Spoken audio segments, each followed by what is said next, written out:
All right, let's fucking go. Oh, we're demonetized now. Okay, so top level constant macros. Sim block is the inclusive selection where simulation code can run. Notice that both of these addresses are the same because it's an inclusive selection saying only simulation code is going to run here, not like here, right? Okay, let's keep going. Okay, so this is a mistake, and that's why it's a monkey wrench macro.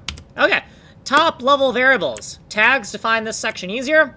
And then simulation edges. So we're going to take those sim blocks and we're going to expand them into different boundaries depending on the different power of 2 tile size we're using. We have 7 different powers of 2 tiles in each level pack, so that's why there's a 7 here. Okay, so tile size exponent, hotel lateral span, shorthand references right here.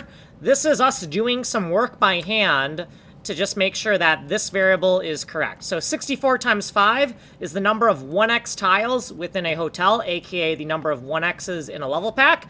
We are going to multiply it by 2 so we can divide it by 2 instantly once we enter this tile size exponent loop. We're going to error check here, and then we're going to calculate these simulation bounds here with this formula, and then we're going to do some extra error checking here in case we accidentally made this a uint8 array rather than a uint32 array. Illegal stuff. This should be plural, okay? Because this is only 6 letters, it needs to be 7.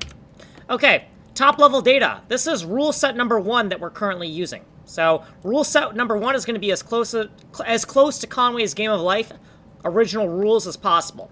Okay, D-Conways. This is the same idea as sim edge, but it's specifically the simulation edge for Conway's Game of Life. So all we're going to do is take the sim edge variables and we're just going to copy them over into the Conway's Game of Life, GOL, Game of Life variables. So this is the bounds for 1x tiles, 2x tiles, 3x tiles. Did I say 3x? No, this is 4x. 1x, 2x, 4x, etc. all the way up to 64x right here. This is just a simple copy over, okay? Then right here, we're going to check those bounds. So I made a mistake at the very beginning. That's why there's more code here. And then we're doing some hand-check calculations just to make sure that these Conway's variables are correct. Check out the code if you want to look at those in more detail. Okay, in Conway's, here is where we're going to execute rule set number 1.